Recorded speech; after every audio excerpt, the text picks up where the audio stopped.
The Marlins have now lost 5 games in a row, and Clayton McCullough got his first career ejection. You know what? He has every right to be angry.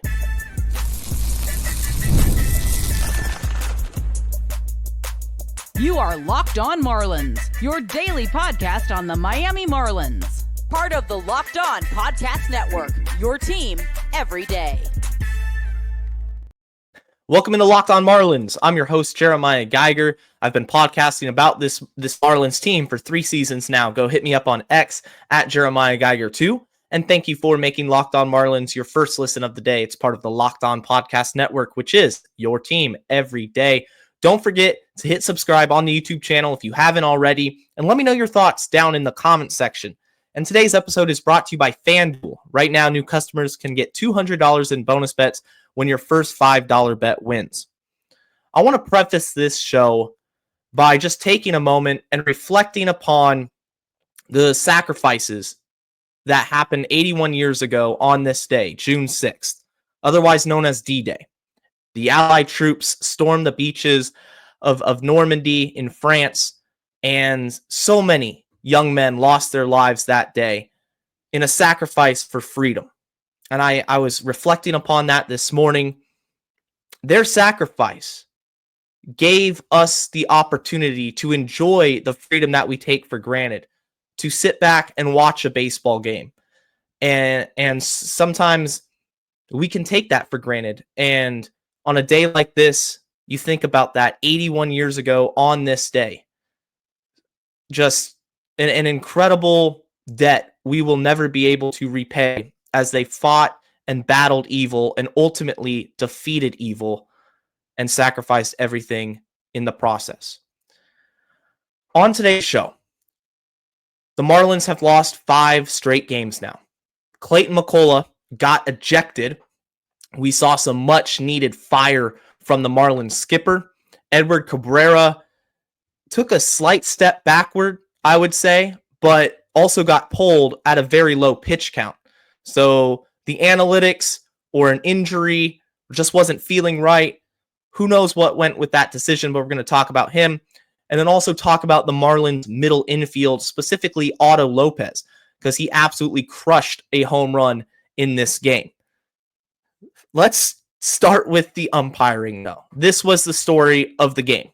3rd inning, Dane Myers leads off, hits a double off of Zach Littell. Marlins are down 1-0. They got a runner in scoring position with Xavier Edwards coming up. And he lays down a perfectly placed bunt to the third base side, where it's kind of in between the pitcher's mound and the foul line. Zach Littell, he's slow off the mound, grabs it, rushes a sidearm throw. It skips away. Dane Myers comes around to score. Xavier Edwards is safe. Dane Myers scores. It's a tie ball game. And then all of a sudden, it wasn't. The umpire at first base rules interference on Xavier Edwards. So he's called out. Dane Myers has to go back. The run doesn't count. And all the replays from different angles, I'm sitting there, where is the interference? There was none. Xavier Edwards did not go into the grass, because we've seen that before. Sometimes when a hitter, hits a ground ball, he's running, it's a weird angle for the throw. If he can kind of get in the way of that throw, that's when the umpire will call interference. You have to run that straight line all the way down through first base. But that didn't happen. It was a routine play. It was a really good executed play, a bunt single, and that was it. He rushed the throw. That's on the pitcher. The run should have scored. And the umpire, for whatever reason, makes a judgment call. You can't review this, and calls Xavier Edwards out. And the run just never comes across the plate. Well, Clayton McCullough, I've talked about this on the show, how he tends to not show a ton of emotion, especially when negative circumstances occur, especially when the umpire takes matters into their own hands, whether that's a bad strike 3 call or the pitcher isn't getting the benefit of strikes in the zone and it's a really tight zone. McCullough hasn't said anything all year. This was the first time I saw Clayton get out of the dugout and get into the umpire's face and give him his money's worth, because that is what was needed. You cannot let that happen. You cannot get screwed that badly without saying a word. And you're a major league manager. It's going to happen. You're going to get ejected. And you got to wear that with honor, because you're standing up for your team and your guys. 2 players were ejected in this. Or not players, but from the Marlins dugout. Xavier Edwards was tossed, and then McCullough, who had already went out to talk with the home plate umpire. He talked, didn't get tossed, but then when X got tossed, that's when McCullough got ejected after. He came back out of the dugout for a second time and let him hear it. And you know what? I don't blame him. I think right now, Major League Baseball has an umpiring problem. They have a lot of individuals who have a ton of power in enforcing the rules of the game and respect to all officials across the board. But when you screw up a call, you have to be held accountable to that. And I fail to see in the game, in the circumstance of the game, where an umpire is ever held accountable. If he makes an awful call that is just judgment related, that you can't challenge or review, you should be held accountable. Clayton McCullough had every right to be infuriated. Xavier Edwards has every right to be infuriated at you for making that call, because it was utter and completely horrible. It was awful. Now, a couple games ago, there was ironically a play in which Xavier Edwards was running from third base to home, and he clearly got out of the runner's lane. He's in the field, in the grass, and it might have affected the throw. They say, you know what, he's safe, and they didn't call it. So this time, when he's doing the right thing, and there's absolutely no way a logical person could argue for interference, he's called out and ultimately thrown out of the game. But good on Clayton McCullough for standing up for his team, standing up for an egregious call, against an egregious call, and letting the umpires hear it. I really would have been upset and frustrated if he just sat back there, said a few things, and that was it. No, Clayton was incensed. He was mad, and he had every right to be. Like I said, the umpires in today's game have to do better. You look at the other major sports, the NFL, the NBA. The NBA is reviewing everything, it seems. College basketball reviewing everything. That's basketball. The NFL, we have the challenges. We have booth reviews initiated. And the referees, yes, they can make calls with penalties, but when it comes to just a black and white interpretation of the rule book, was his foot in bounds? Was it out of bounds? Was that a first down? Was that a touchdown? You have video replay for that. And for a lot of cases, the MLB has done the same. They initiated the challenge system and instant replay, which has been great for the last decade or so. But there's issues with the strike zone. The strike zone is such a huge part of the game today that you can literally affect the outcome of a game just by how you call balls and strikes. And I know this wasn't balls and strikes, but this is just kind of explaining the overarching problem that Major League Baseball has with umpires, because they get so upset. If you challenge them and you're like, hey, Blue, that was 2 feet outside, you're going to get tossed. And what happens to the umpire? It's just whatever, He collects his paycheck, he moves on. The player gets tossed from the game, he has to leave. The umpire doesn't. So it's one of those things that you see this more and more. You'll see really bad calls, and you'll see a player or a manager react, and then the umpire lets his ego get in the way and throws out the player, throws out the coach or the manager. And that we as a sport have to do better. There has to be accountability, not just among the players or the personnel, but the umpiring crews as well. But I really loved seeing Clayton get worked up, get heated, and stand up for his guys. That is passion. That is caring about winning. The optics of that were awesome. I've said I'm waiting for McCullough to get his first ejection, and boom, there it was in a perfect spot for it. It had to happen. He had to get rung up. Coming up next, Edward Cabrera. He finished the month of May on a super high note. How did he do starting off a new month? I'm going to talk about that right after this. Guys, the NBA Finals are in full swing. Pacers versus Thunder. And every game in this series delivers highlight-worthy performances, major momentum shifts, and can't-miss moments. Whether it's a game-winning shot like Tyrese Halliburton from the other night or a breakout player, there's never been a better time to get in on the action. FanDuel makes it easy to stay in the game before tip-off and live. With player props, performance trends, and same-game parlays, fans have more ways than ever to play smart and win big. For players showing up in the biggest moments, I mean, Tyrese Halliburton has done that all NBA playoffs. In a very unique finals now, we have the Oklahoma City Thunder and the Indiana Pacers, two teams you don't usually see there. I expect him to keep doing that. And if you're like me, you think Halliburton is going to continue to step up in the clutch when it matters, then go look at FanDuel and look at those prop bets, points, rebounds, assists.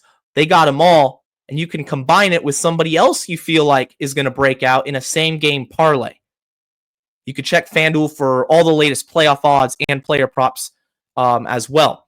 It's the perfect time to sign up. Head to FanDuel.com and place your first $5 bet, and if it wins, you will get $200 in bonus bets, absolutely risk-free, except for that $5. But $5, $200 in bonus bets, it's a good deal. Make every moment more with FanDuel. It's the official sports betting partner of the NBA. Back here on Locked On Marlins. If you haven't already, hit subscribe to the YouTube channel.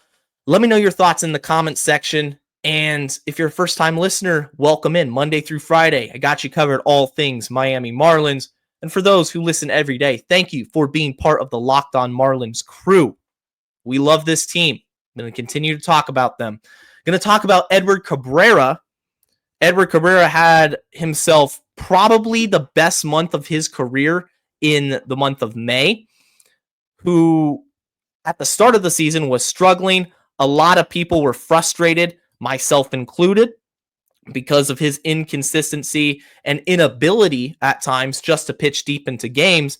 And then he goes in the month of May, pitches 27 innings, 28 strikeouts, an ERA of 2 on the dot. I mean, he was great. So the question was, could he continue the good times? Can the good times continue to keep rolling along? It was kind of a mixed bag of results for Edward Cabrera in this one. He only went 4 innings. Now, the weather was really hot. It was really humid. After the first inning, I watched him, and he looked at his hand coming off the mound. So I believe it was a strikeout to end the inning, and kind of looked at his hand and rubbed it. Maybe some sort of development of a blister. I don't know. But it certainly looked that he had some sort of concern with his pitching hand. But he went 4 innings, 6 hits, only 1 earned run, gave up 3 runs total, 2 walks, 5 strikeouts. And what I think is interesting about Cabrera's outing in particular is that in this one, he threw the 4-seam fastball the most. It's not a great pitch in terms of life. It doesn't have crazy amounts of induced vertical break, but he throws it really hard, and he relied upon it today for the most part. He mixed his pitch as well, but 35% was the 4-seam. He threw it 22 times out of 63 pitches, and then he threw the changeup. He's always going to throw that changeup a lot. It's a really hard pitch. He'll throw it 94, 95 miles an hour and get swings and misses, especially when it has that tumbling action and just dives down towards the plate. It's a really hard pitch to hit. Overall, how I feel about Cabrera as a starter, it doesn't really change because they pulled him after 63 pitches.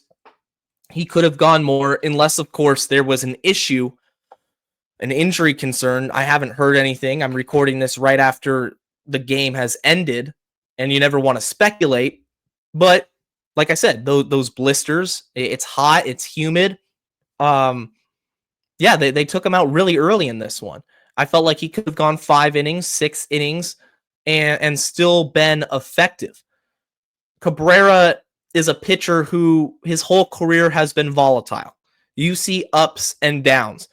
And fun fact, I started him in fantasy baseball this today because I want to see. I felt like he was the best option out there. I know this isn't locked on fantasy baseball, but he'd been really, really good for the last 4 or 5 starts. So I was like, well, why not give him another go? And didn't really have the length to make an impact in terms of innings. Only 4 innings, like I said. Hopefully his next start, they allow him to go deeper into the game. You never want to see a starter only go 4. That's been a big focal point of starting pitching, or the issue with starters this season was they just don't pitch deep into ball games. It's about 5 innings, you're done. And in this case, it's 4 innings, and then that's going to put multiple innings out of the bullpen. George Soriano, who just got called up, by the way, recalled again. He's always up and down. He ended up going 2 innings in this one. And overall, the Marlins did a good job on the mound. It was a 4-3 ball game. Excuse me. I mean, they didn't get blown up. Cabrera didn't get blown up, but there were times when he was racking up 3-ball counts, falling behind hitters, having to battle back, and that pitch count slowly starts to get elevated. Nothing crazy, but in his next start, I want to see just attack mode from the start. Competitive pitches with 2 strikes. Competitive pitches from the start of an at-bat, because he has the stuff to get it done. Hopefully, this isn't the start of, or the sign of things to come, where he gets back to that inconsistent pitcher where, the walks return, he gets hit hard, and suddenly we're all the way back to square one with him as a starter. Because best case scenario for the Marlins, I think, is this. You keep him in the rotation, you ride him out as long as possible, assuming he pitches well, and you flip him. You trade him either end of this month, at the deadline. Whenever you feel you can get some good value for Edward Cabrera, I think you take that deal. Because I don't have the faith that he's going to do this the entire season. He's not going to have the month of May and those great results, elite results, translate all of June, all of July, August, September, and then you got to pay him more money if he has a career year. Marlins don't like spending money, number one. But number two, I just don't think it ever gets to that point. I think if Cabrera strings together a few really quality starts, the stuff is so good that we're looking at a Trevor Rogers situation with better stuff, with better pitches, velocity, everything. It's just about harnessing it. And if he harnesses it consistently, you better believe there's a team out there that's going to pay up a couple decent prospects to get Cabrera. He's not a rental. He still has team control left. So it's interesting. Watching Cabrera, we talk about Sandy Alcantara a lot on this show, and rightfully so. He's still their biggest trade chip by far. But Cabrera is somebody who I think I would say 55-45 right now gets dealt at the deadline. And with each start that is positive, that number continues to increase. The middle infield for the Marlins. Now, in a potential deal, any deal that the Marlins have, they should be looking at middle infield prospects. However, they have a couple on the roster already, Otto Lopez and Xavier Edwards, who are very interesting players. And they've created roles for themselves that allow them to play on this team for the rest of this year and possibly beyond. Are they needle movers? I'm going to talk about them and the idea of building blocks within the middle infield right after this.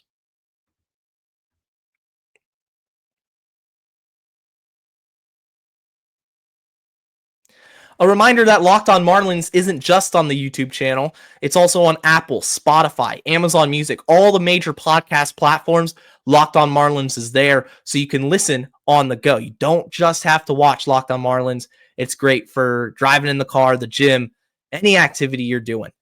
Now, the middle infield for the Miami Marlins really consists of Otto Lopez at short, Xavier Edwards at second base, Javier Sanoja as the utility guy who's going to back up those players and also get some outfield time as well.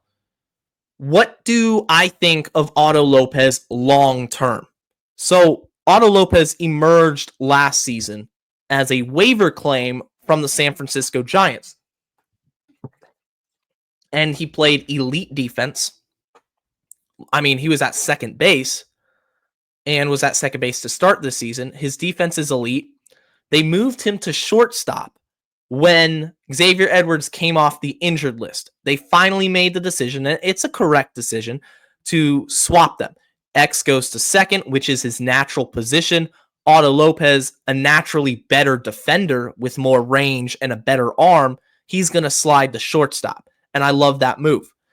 He also crushed a 424-foot home run in this one. It's in a minor league stadium, but this one was gone everywhere. I mean, this ball was crushed. It was a 94-mile-an-hour fastball in the inner half of the plate, and he just turned on it. He can turn on velocity. That's the second home run I can remember over the last week or so. I want to say against the Padres, in which he turned on a 97-mile-an-hour fastball. He's got quick hands. He's got a quick swing. Now, he hasn't been as consistent at the plate this season, due in part to his injury. He was on the injured list. He had a bum ankle. And so it's going to take him some time to get into the swing of things totally. But already at 5 home runs on the season, I'm looking at this here. Last year, in 403 at-bats, he had 6. He's got 167 at-bats this season. So there's real potential that Otto Lopez could, if he gets really hot, get 12 to 15 home runs this season. And that's a positive. Lopez has the pop in his stick. It just doesn't necessarily translate all the time to in the game. You know, you have game power and then batting practice power. But the swings that I've been seeing from Lopez, his last couple home runs, I really like. I want to see the contact up a little bit. I think he's off of the injury list. He's struggling, but I'm not concerned long term. If he's still hitting below 230 at the end of the season, then I'm going to be very concerned, and I don't think Lopez necessarily should be penciled in as the starting baseman or the starting shortstop for 2026, but I don't think that's going to be the case. Xavier Edwards is your prototypical leadoff hitter. He's going to get on base. He's going to put some bunts down and then get thrown out because he's absolutely disgusted at a horrible interference call that didn't happen. But most of the time, he's going to be getting on base, slapping the ball the other way, and then stealing. That's his MO. His goal is to get on base, collect your base hits, singles and doubles, and then steal. He can play a good second base. He wasn't a good shortstop defensively. I'm not going to sugarcoat it. He was awful. But I think he can be adequate at second. Hold down the fort there. It's a mental switch from playing shortstop, where that's typically the most athletic player on the field, or at least the infield. And now you're at second base. You don't have to worry about making these crazy jump throws all the time from deep in the hole. Like I think that's a positive, and I think that's going to allow him the rest of the season to just work on his craft of hitting singles, maybe add a little bit of slug with some doubles. I mean, he's never going to be a high slug guy. I'd be surprised if he hits a home run this season, but he's doing his job. The Marlins are 15 games under 500, though. At some point, you have to take a step back and evaluate where you are as a team, especially when it comes to core position groups. Middle infield right now for the Marlins, organizationally wise, has disappointed. Jared Cerna, Max Acosta, two of my favorite prospects to start the season. Cerna in particular has really struggled. He came over in the Jazz Chisholm Jr. trade, and he was a doubles machine, hit just shy of 40 last season. I think he finished with 38 doubles. But this season, he's taken a step back, especially in terms of contact. He's only hitting .210. He only has one home run. His OPS is sub 600, and this is in Double-A. So I'm hoping that he really, gets it going, because that's in Double-A. You're still 2 levels away from the majors, and you're going through a really, really rough stretch. Now, the other guy who I was really impressed with in spring training and who's also struggled has been Max Acosta. Acosta, 227, 2 home runs, OPS of 605, and this is with Jacksonville in Triple-A. Acosta has hit better than this the majority of his professional career, and in spring training, he looked really good. The eye test looked good at shortstop, and people are starting to think about the possibility of, hey, Max Acosta is the shortstop of our future. The other guy, big name profile, is Starlin Caba. Here's the news, though. Caba is so far away from the major leagues that even if he gets up here and, he adds some pop, he adds some more contact throughout the levels of the minors. I mean, he was still in low A Jupiter. He's currently on the 60-day injured list, by the way. So the estimated time of arrival for Starlin Caba is not for a long time. I'm not confident with any of those guys anymore, Cerna, Acosta, or Caba, to make a real impact in the major leagues and be, quote unquote, the shortstop, the franchise shortstop, the franchise second baseman. I just don't think it's fair to have those expectations right now. That's what brings me to this. Otto Lopez right now should be your everyday shortstop. At this point in time, let him play. I mean, last year was his only extended amount of playing time, and he looked good. So now this season, just ride it out for the rest of 2025.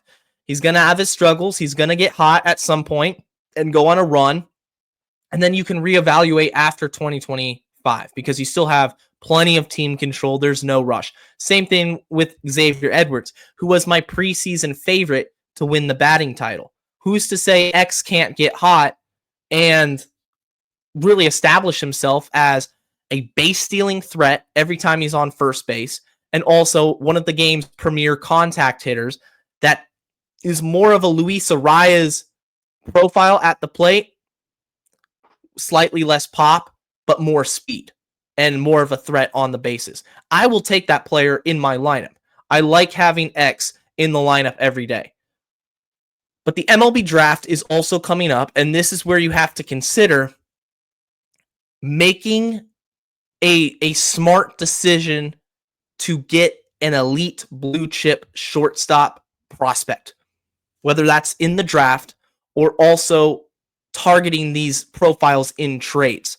The outfield right now, I mean, we got Dane Myers, Kyle Stowers, Griffin Conine. He's on the injured list. He's going to miss the rest of the season.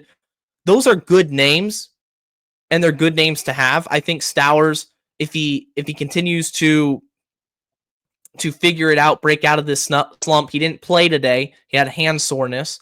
But once he gets back in the lineup, can he get back to the Kyle Stowers of early May and all of April? I'd love to see that.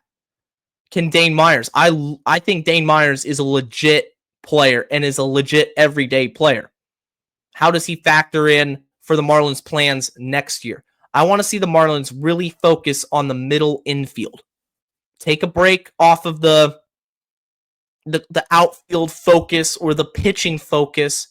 Get some elite prospects at those premium positions of shortstop, that premium position. You got one in catcher, you got a couple. Augustine Ramirez, Joe Mack, waiting in the wings at AAA. Just want to see some elite talent. That's what this rebuild is going to need. Players who you turn on the TV and the tools just jump off the page.